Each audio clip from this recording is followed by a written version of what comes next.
A week in my life. Daming agendas. Tuesday na nga pala ako nakapag-start pag video. Vacant na nga pala namin at pupunta naman kami sa Jollibee para kumain.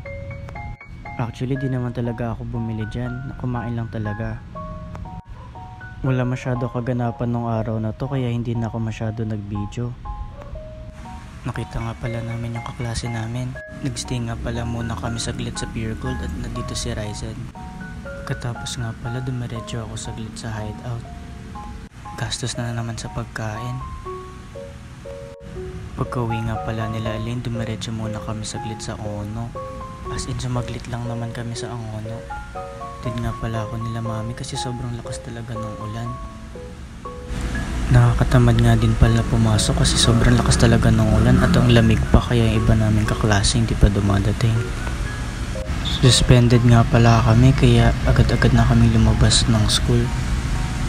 Pagkababa nga pala sa Pure Gold, tinamad na ako maglakad pa uwi kaya nag-tricycle na lang ako.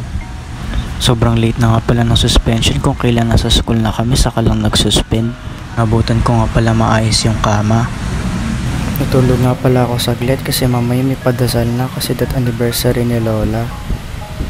Pagkatapos nga pala ng dasal, nagkainan na at medyo maulan nga pala nung araw na to. Pagkatapos nga pala ng dasal, binalik ko na yung mga pictures nila Lola sa kwarto nila at nilagay ko na rin yung bulaklak na binili nila mami. Nawala na nga pala yung ulan kaya nakaalis na agad ako. Hindi tulad kahapon, sobrang lakas talaga ng ulan bago ako makapasok. Nagabang lang pala ako ng masasakyan.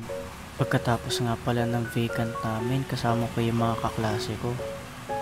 Sabay-sabay nga pala kami umakyat at papuntang Comlab kasi doon naman yung subject namin. Kalabas ko, sila nga pala yung mga kasama ko. Wow! Nagmakdo nga lang pala kami, tas maya-maya din kumambay muna kami sa SM saglit. Friday na nga pala at PE namin kapag Friday. Bali wash day nga pala muna yung suot ko at maya-maya din nagpalit kami ng PE para sa PE subject namin. Pagkatapos nga pala ng break time, pumunta na kami dito sa baba para sa PE namin.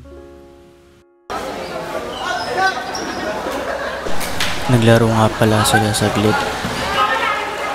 Pagkalabas nga pala ng school, dumaan muna ako sa Calamares at 7-Eleven para pag uwi ko may kakainin na kami. Kumain na nga pala kami. Bantay ko nga pala sila Marina at Madison at sinamahan ko siya maggawa ng assignment niya. Nagpunta nga pala ako sa debut ni Erin.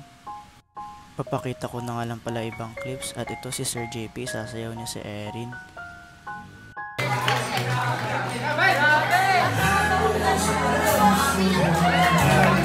Pati si Ryzen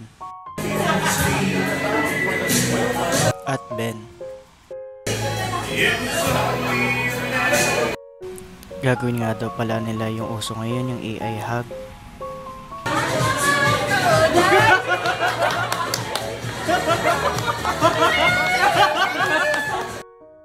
Nag-message nga pala si Ma'am Aline at Sir JP.